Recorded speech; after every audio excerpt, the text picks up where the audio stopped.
ईरान के शहीद रहबर आला आयतुल्लाह अली खामनाई की अलविदाई रसूमात के मौके पर पूरा ईरान सोग में डूबा हुआ है। तेहरान की ग्रैंड मस्जिद में हज़ारों अफराद जिनमें ख़वातीन की बड़ी तादाद शामिल है सुप्रीम लीडर के साथ वफादारी का अहद कर रही हैं। ख़वातीन शिद्दत गम से निढाल हैं। रहबर आला की तस्वीर हाथ में उठा रखी हैं, हर आंख नम है।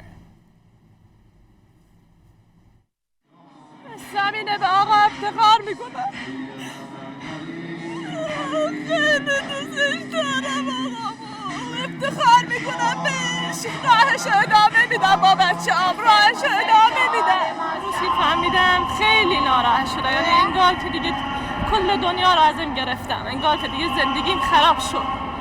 واقعا دوست داشتم خودم اونجا جای آقا برم، بچه‌ام برم، ولی آقای موستی سرش کم نشه. ईरान के शहीद रहबर आला आयतुल्लाह अली खामनाई की अलविदाई रसूमात के मौके पर पूरा ईरान सोग में डूबा हुआ है। तेहरान की ग्रैंड मस्जिद में हज़ारों अफराद जिनमें ख़वातीन की बड़ी तादाद शामिल है सुप्रीम लीडर के साथ वफादारी का अहद कर रही हैं। ख़वातीन शिद्दत गम से निढाल हैं। रहबर आला की तस्वीर हाथ में उठा रखी हैं, हर आंख नम है।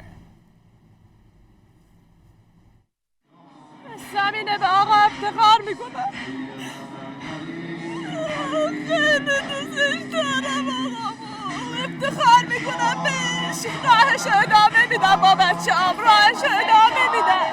روزی فهمیدم خیلی ناراحت شده، یعنی انگار که دیگه کل دنیا رو ازم گرفتم، انگار که دیگه زندگیم خراب شد. واقعا دوست داشتم خودم اونجا جای آقا برم، بچه‌ام برم، ولی آقای موستی سرش کم نشه.